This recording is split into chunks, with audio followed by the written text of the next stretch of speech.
Good evening, Bahamas. I'm Christina McNeil, and this is MB12 for Monday, August 20th, 2012, broadcasting from the Cable 12 studios on Robinson Road. In news tonight, a morning police chase ends in a neighborhood off Carmichel Road. The Free National Movement addresses the government's first 100 days in office, and the Democratic National Alliance also reviews whether the government has delivered on its 100-day promises, what members of parliament think about legalizing the numbers industry, and a brilliant young Bahamian gets set to study at one of the premier institutes in the United States. We have those stories and much more coming up tonight. Your MB12 starts right now.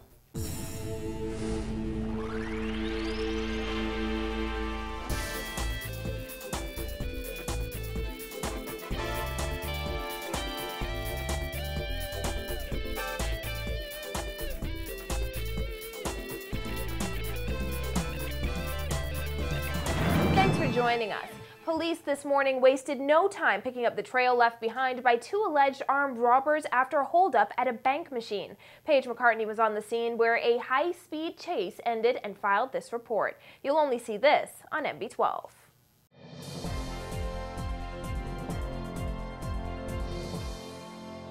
Police responded quickly and a chase ensued. They ended up through this corner in the Pride Estates area where they nabbed one of the culprits in bushes and they arrested him. He's in that police unit behind me. Police say they got the call about an armed robbery shortly after 10 this morning. A customer of Scotiabank on West Bay Street was making an outdoor deposit when he was approached by two armed assailants, aged 46 and 19, according to Superintendent of Police Paul Roll. This morning, about 10:15 thereabouts, we received reports of an alleged armed robbery that took place outside of the one of the banks in Cable Beach.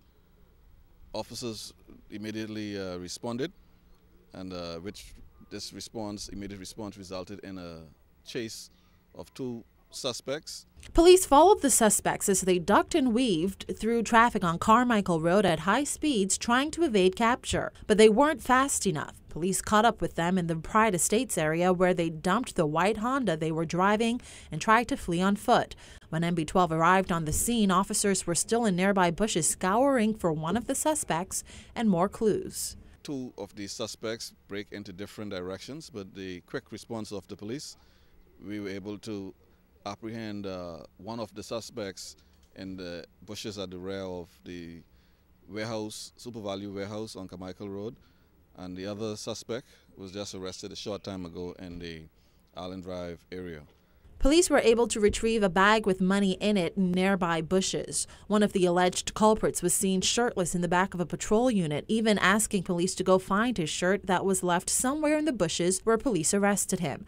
After they were captured, the two suspects were taken to be processed at Central Detective Unit, but police are still investigating the matter. We're still checking right now, checking the bushes.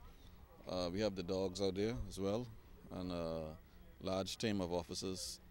I wish to thank the quick response from our mobile unit. If you notice, they were on scene in quick time, and we were able to take these guys down.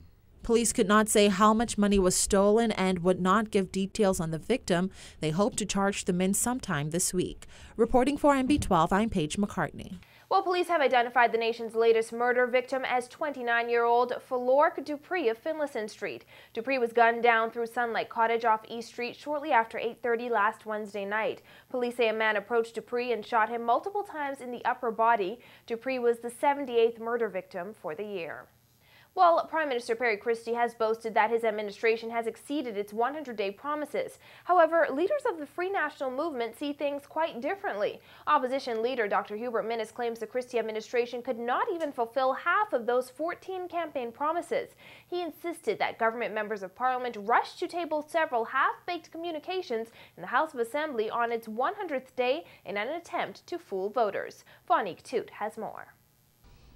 Of the 14 100-day promises outlined in the Progressive Liberal Party's Charter for Governance, F&M leader Dr. Hubert Minnis says only 6 of them were partially delivered, including the launch of Urban Renewal 2.0, the creation of a Grand Bahama Ministry, and the re-establishment of the Ministry of Financial Services and Investments. More than 100 days later, Minnis says it is clear that voters were duped.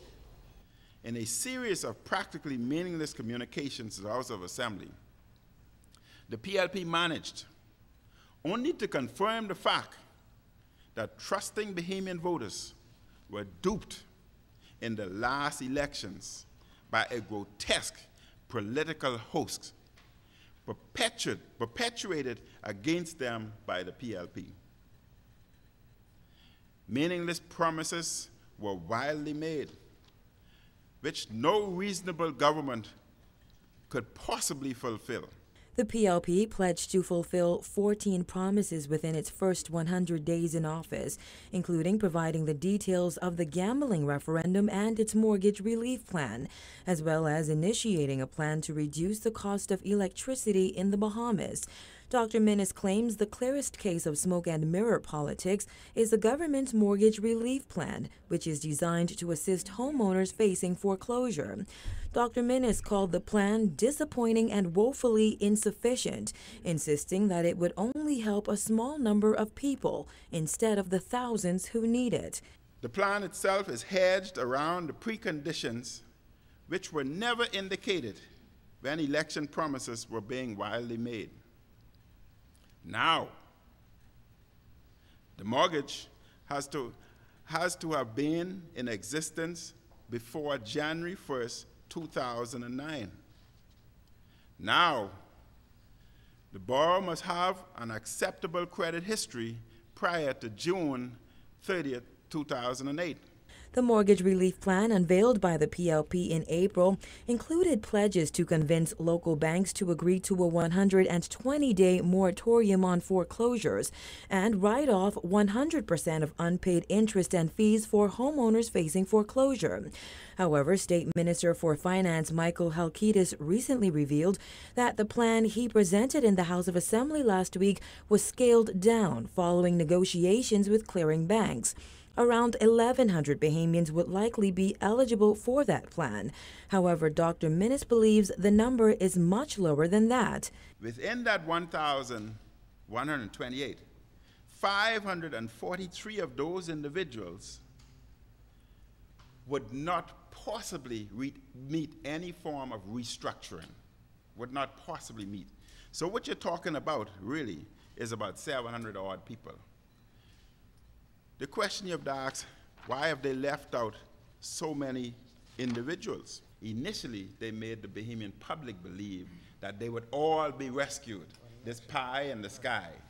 And they made them to believe that once you elected the PLP today, tomorrow your homes are saved. As for the PLP's electricity plan, Environment Minister Kenrit Dorset announced on the Christie administration's 100th day that the government would amend the Electricity Act and draft the Renewable Energy Act. Dr. Minnis says he heard nothing new.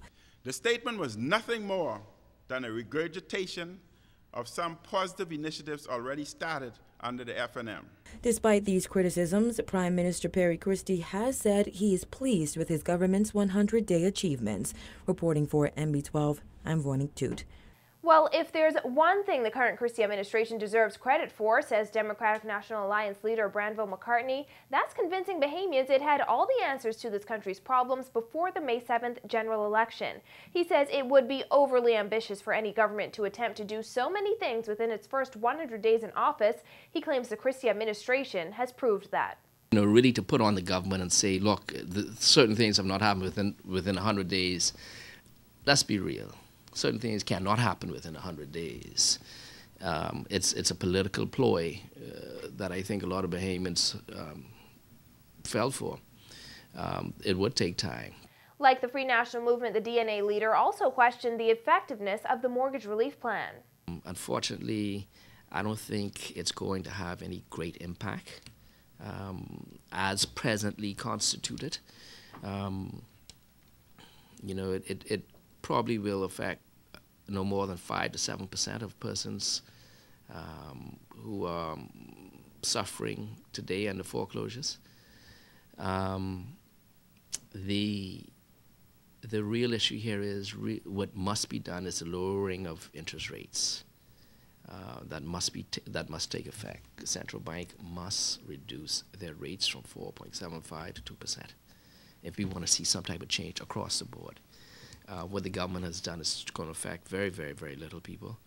Additionally, McCartney says Prime Minister Christie failed to provide further details on the upcoming referendum as promised. He says the Prime Minister addressed the issue in Parliament on the 100th day, but didn't actually say anything new, like what questions would be included and when it would be held.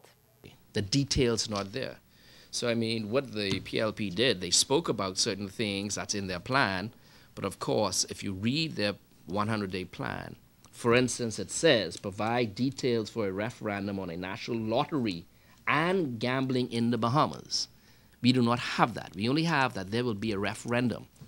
Come on, we are just chewing our gums. When the highly anticipated gambling referendum is held later this year, 10 of the 38 members of Parliament say they intend to vote yes to legalize gambling.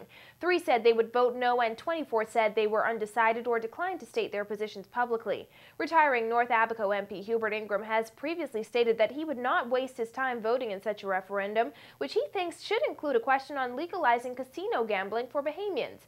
Meantime, Prime Minister Perry Christie said the government would not take a position on the referendum. The Nassau Guardian spoke to all 38 MPs over the last several weeks about their positions on gambling after Bahamas Christian Council President Reverend Ranford Patterson publicly called on members of Parliament to state their personal views on this controversial issue. Fox Hill MP Fred Mitchell, North Andros MP Dr. Perry Gomez, Mount Moriah MP Arnold Forbes, and Killarney MP Dr. Hubert Minnis are among those who plan to vote yes.